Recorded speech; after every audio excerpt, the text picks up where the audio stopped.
First, I want to relate a story told by Glorious Life on Wheels. That's her YouTube channel. She talked about many years ago. She said one airline had offered a fantastic program where you could fly for 30 days for a very low price. She said that's what she's doing. She said she had went to Bermuda, but she's only there for a short period of time. Maybe a few hours. It didn't stay overnight in a motel. Anyway, said that the authorities in Bermuda took her off the plane because they would suspect somebody was hauling some type of contraband drugs or maybe diamonds or something. She smuggled. She said they went through her luggage. They didn't strip search her, but they questioned her, and she said her plane was about ready to take off. And she said, "Look, either charge me with a crime and put me in jail, or let me go so I can catch my flight." I guess they were forced to let her go. If they can't find any evidence, they can't charge her with a crime. That's kind of strange. You're in a foreign country. You're kind of subject to their to their laws and stuff. Anyway. My one story, this was back early 80s. Now, my one and only time in Mexico, I was in Nogales, just went across the border for a few hours. Now, there was a sign that said commercial trucks. These are the big produce trucks, the ones hauling farm products. And I got my pickup, I had a 3/4 ton service truck. I had commercial plates on it, and I thought it meant everybody was commercial plates.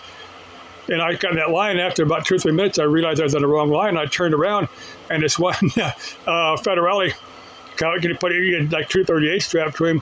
He didn't pull his weapons out of his holsters, but he put his hands on them and looked at me, and I said, "Sir, I'm in the wrong line. I'm going to get back in the right line." And I don't know if he understood me or not, because he may have only spoke Spanish, but I think he realized that I was in the wrong line. I turned around and got in the right lane, but that was my one time.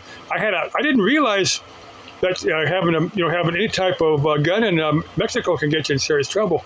I had a little .22 revolver that I had in there. I kept my pickup for a long time, and if I'd actually got caught, I'd have spent many years in prison down there for that, because I didn't realize that was a crime. Next time I go down to Nogales, I'm going to be a lot more careful. Let's see. I was going to cover. Earlier today, I worked on a. Now let me describe what this is. This is at a restaurant.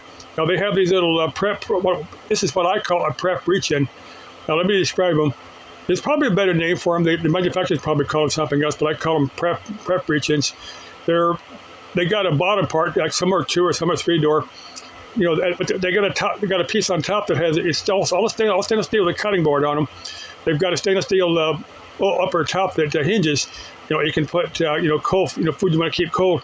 The chefs can, pull small amounts of. They'll put cheese, meat, onions, a whole bunch of stuff in there, and they'll keep it up. But the problem with these stupid things, they don't insulate the tops on them. I've never seen one. In the wintertime they don't do too bad, but in the summertime you get in a hot kitchen, these things just don't do well. I've never known one that ever worked well. I've been tempted a couple times to glue some styrofoam on top of one. I don't know quite what styrofoam would actually work with stainless steel or with closed cell fiberglass. I'm just wondering if anybody else has ever done that and made it work, made the box work better. I think I'm going to call the guy that owns this restaurant and see if we might try something like that.